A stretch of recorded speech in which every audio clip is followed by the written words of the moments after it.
উফ, আজ কি যে ভালো লাগছে। আমি যে লটারিটা জিতবো আর 5,000 টাকাও পেয়ে যাব, সেটা কখনোই ভাবিনি।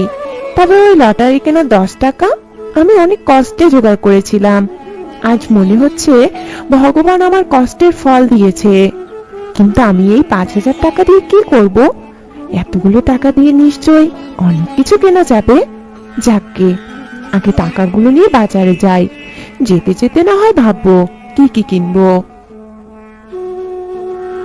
এরপর পূজা কি কি কিনবে সেসব ভাবতে ভাবতে বাজারের দিকে যেতে থাকে। যাওয়ার পথে পূজা একজন বৃদ্ধা পুতুলওয়ালিকে পুতুল বিক্রি করতে দেখে।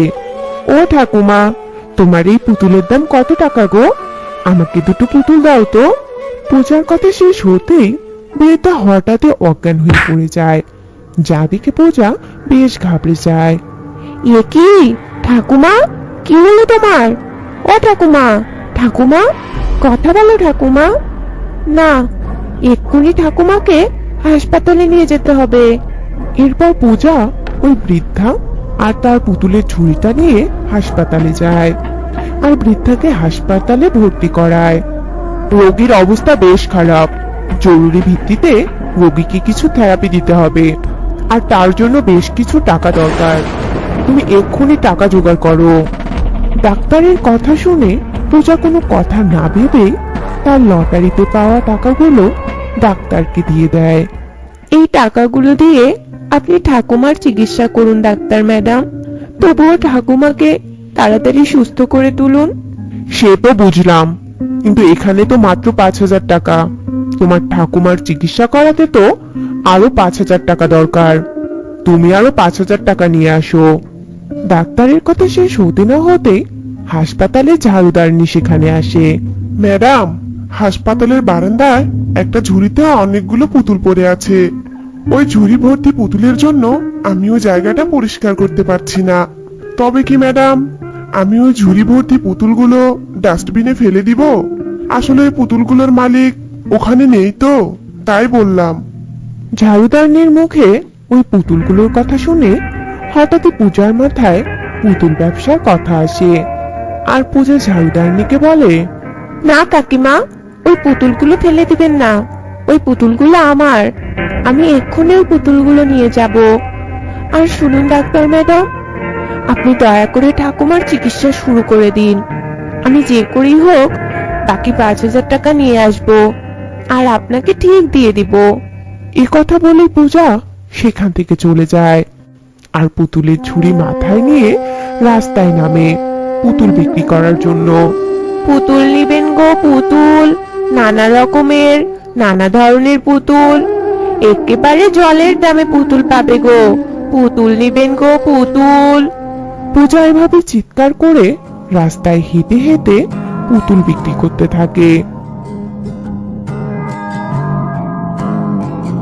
এই পুচকি পুতুল ব্যবসায়ী, এদিকে আয় তো, দেখি তোর ঝুড়িতে কেমন কেমন পুতুল আছে। পছন্দ হলে 2-4টা পুতুল মেয়ের জন্য নিয়ে যাব। ওই মহিলার ডাক শুনে পূজা পুতুলের ঝুড়ি নিয়ে ওই মহিলার কাছে যায় আর ওই মহিলা পুতুল দেখে বেশ পছন্দ করে আর কয়েকটা পুতুল কিনেও নেয়। পূজা এভাবেই লোকের দাঁড়ে দাঁড়ে ঘুরে পুতুল বিক্রি করতে থাকে আর সারাদিন ঘুরে ঘুরে সব পুতুল বিক্রি করে আর অনেক টাকাও আয় করে। আর সেসব টাকা নিয়ে সে হাসপাতালে যায়।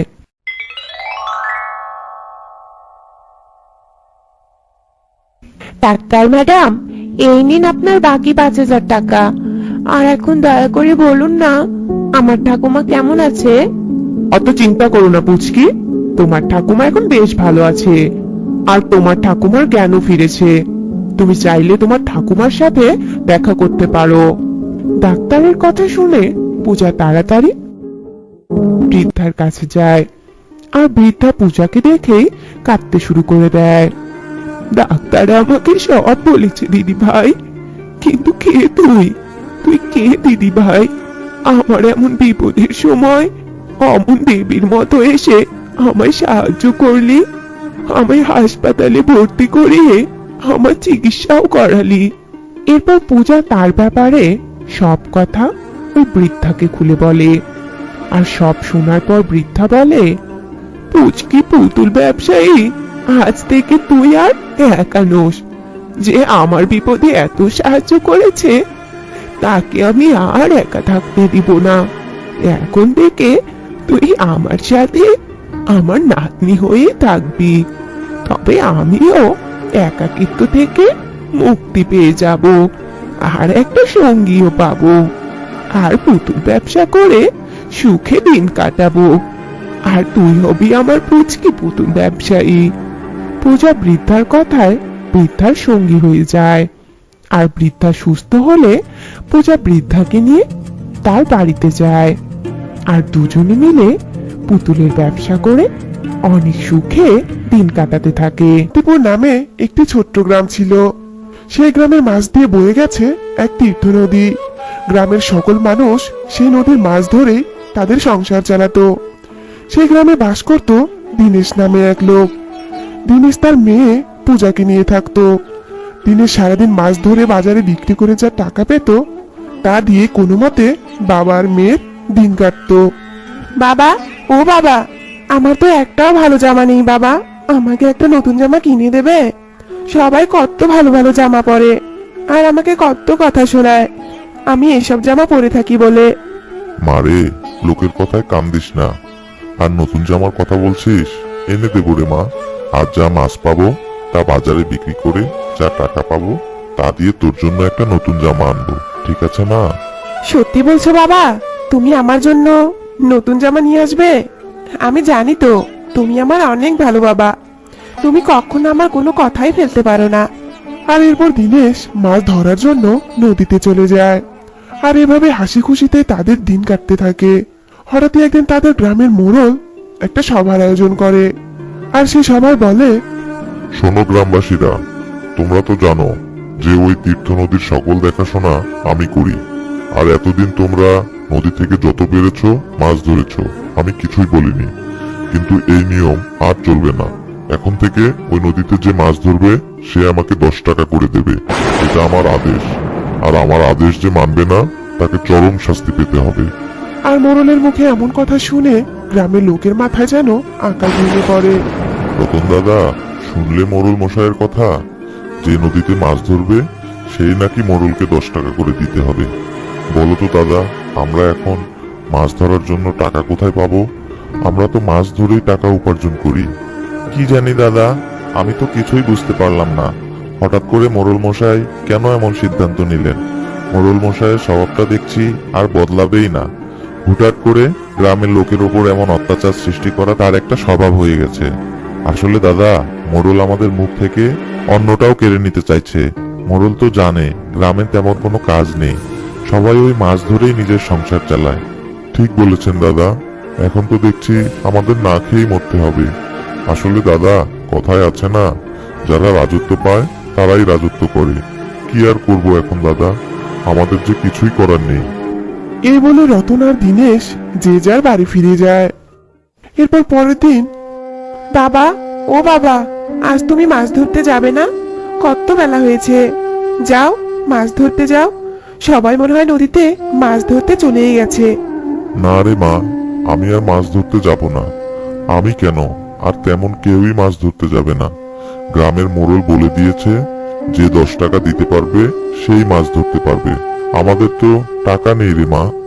এসব তুমি কি বলছো বাবা? মোড়ল মশাই গ্রামের লোকের ওপর এমন অসহায়ত্বের সুযোগ নিচ্ছে, এটা তো অন্যায় বাবা। অন্যায় হলেও কিছু করার নেই রে মা। গ্রামের মোড়লের উপর যে কারো কথা বলার সাহস নেই। আর যদি কেউ কথা বলে তাকে মৃত্যুদণ্ড দিতেও গ্রামের মোড়লের একটুও বাঁধবে না। মোড়লের এমন অন্যায় অত্যাচার সহ্য করে গ্রামের লোকেদের দিন কাটছিল। এ কি এত সুন্দর জায়গা! আমি এর আগে এত সুন্দর জায়গা দেখিনি, কিন্তু আমি এখানে কি করে এলাম? আর তুমি বা কে আমার সামনে এভাবে দাঁড়িয়ে আছো? ভয় পেও না মিষ্টি মেয়ে, আমি একটা মায়াপরী। আর আমি তোমাকে এখানে নিয়ে এসেছি। আমি তোমাদের গ্রামের সব ঘটনায় জানি, আর তোমাদের এমন কষ্ট থেকে আমি তোমাদের রক্ষা করতে চাই। তুমি আমার কথাগুলো মন দিয়ে শোনো, আমি তোমাদের গ্রামের ওপর মায়া শক্তি প্রভাবিত করে দিয়েছি। একদিন তুমি কয়েকটা মাছ এনে তোমার বাড়ির উঠোনে রোপণ করবে, আর দেখবে কদিনের মাঝেই সেই মাছ থেকে সোনালী মাছের গাছ হবে, আর সেই গাছে অনেক সোনালী মাছ ধরবে। তখন আর তোমাদের কোনো কষ্ট থাকবে না। পরীর এমন কথা শুনে পূজা অবাক হয়ে যায়। এসব তুমি কি বলছো মায়াপুরী? আমি তো কিছুই বুঝতে পারছি না। মাছের আবার কখনো গাছ হয় নাকি? আমি তো জানি মাছ শুধু জলেই থাকে। আমি তো আগে এমনটা কখনো শুনিনি মায়াপুরী। এ কি, এ আমি কোথায়? আমি তো দেখছি বাড়িতে বিছানাতেই শুয়ে আছি। তাহলে কি আমি এসব স্বপ্ন দেখছিলাম? মাছের গাছ, পরী, এসব আসলে স্বপ্ন ছিল? এরপর পূজা সারাদিন তার স্বপ্নটা নিয়ে অস্থির হয়ে থাকে। কি করবে না করবে ভেবেই পাচ্ছিল না। পূজার এমন অস্থিরতা দেখে পূজার বাবা দীনেশ জানতে চায়, আর পূজা তার বাবাকে স্বপ্নের সব কথাও খুলে বলে। আর পূজা দীনেশকে কয়েকটা মাছও আনতে বলে। মারে, স্বপ্ন তো স্বপ্নই, সেটা আবার কখনো সত্যি হয় নাকি? আর মা, মাছ আনতে বলছিস, মাছ ধরতে গেলে তো টাকা লাগবে, আর আমি টাকা কোথায় পাবো মা, বল? এরপর পূজা বাবার কাছে অনেক জোর করে, আর মেয়ের এমন জোরাজোরি সহ্য করতে না পেরে দীনেশ লোকের কাছে টাকা ধার নিয়ে মোড়লকে দিয়ে নদী থেকে কিছু মাছ এনে পূজাকে দেয়। আর পূজা স্বপ্নে দেখা পরীর কথা মতো মাছগুলো তাদের উঠোনে রোপণ করে। আর কদিনের মধ্যে সেই মাছ থেকে সোনালী রঙের মাছের গাছ বেরিয়ে আসে, আর গাছ ভর্তি সোনালী মাছ ধরে। এ কি, এ আমি কি দেখছি? তাহলে কি পরীর কথা একদম সত্যি ছিল? এ তো দেখছি